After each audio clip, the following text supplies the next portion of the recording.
Hey, good day, everybody. Hope my camera's working properly here at sun's directly in my eyes, but it's just too nice to stay out. I've been all fog around here, you know, in California and in Northern California, and so we're gonna take on some sunshine here.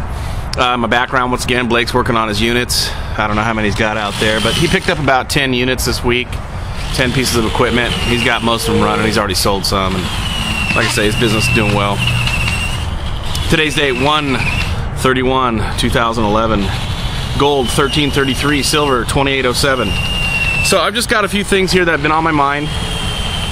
You know, I've slowed down a little bit on the videos, and I'll probably speed back up as the weather gets more right and things happen. Things happening on the business front. I'm going to be making probably about a $3,000 buy tomorrow for a client at the bullion shop.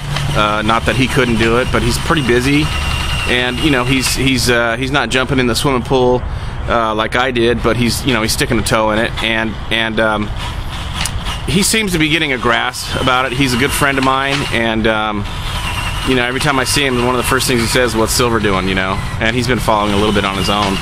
You know, a word of advice. You know, I have to agree with Da Vinci J15. Man, if you don't know the silver story before you buy an ounce, before you think you know what you're doing, you really need to take a look at my last video, and you'll see his comment on there. And he's got a couple of short clips, YouTube clips that you can take a look at. That'll kind of show you what's up, you know, in regards to silver. If not, you know, watch 10 or 15 of mine. And then look at the people that have subscribed to me or that I subscribe to. Take a look at that stuff and get studied up on it, so you kind of get a grip on what's going on. You need to know the silver story before you buy it. That's the bottom line.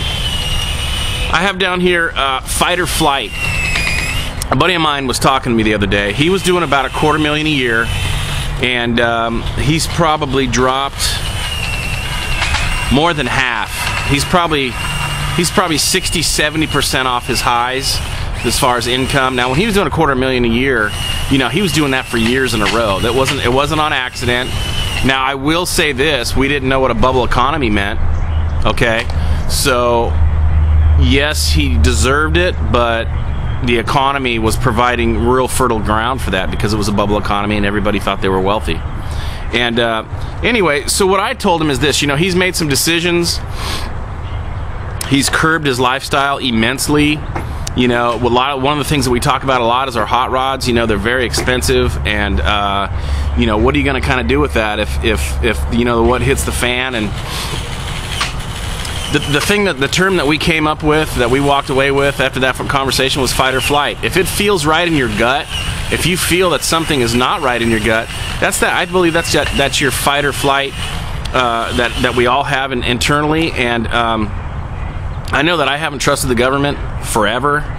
I've also known there was a problem with our currency. I remember explaining to my father that, you know, if the rest of the planet has a half bucket of you know, water, and we have a full bucket, and we're going to become a global society, our bucket is going to go down and theirs is going to go up. Now, that was back in 1987 when I said that, and I had no clue about precious metals, what currency was. I didn't know the Fed. We didn't know the Fed and whatnot. So it's that fight or flight. I think we all have it. You know something's wrong. You know things are messed up.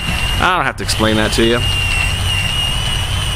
Get this: the Fed has printed $20 trillion, okay, of digital money, and sent it all around the planet to keep this game going. $20 trillion, backdoor deals we've never heard of, just to keep this Ponzi scheme going. What a rip, you know.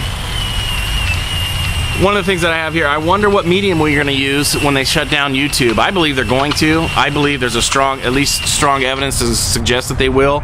You know, I guess right now in Egypt, they've shut YouTube or shut the internet down. I know they've recently done it in China, and I have to be honest with you. What I'd like is some comments on what do you think. How else are we going to communicate? I don't know, ham radios, or what do you think we're going to be doing next to combat what they're going to do to us? I'd be interested to hear your comments on that. One of the things that Gerald Celente said, he's probably said it many times, but I was listening to him today, and he said, when people are afraid, you know, and they're scared, they run to precious metals, which is bullish for our investment, right? And long story short, you know, I believe he's correct. And the reason that they're going for precious metals, I believe, is because they're money. They're real money. They're a standard.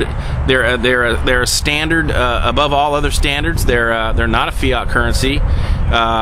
You know, and you know, I try to explain to people, you know, our metals aren't going up. It's the currency that you're using.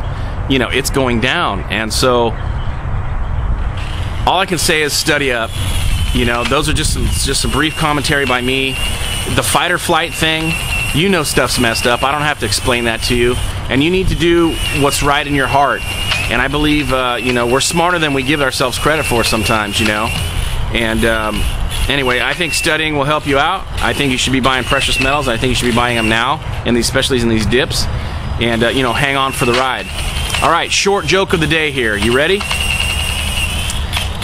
If God didn't want us to eat cows, he wouldn't have made them out of steak. Morgan, SLV out.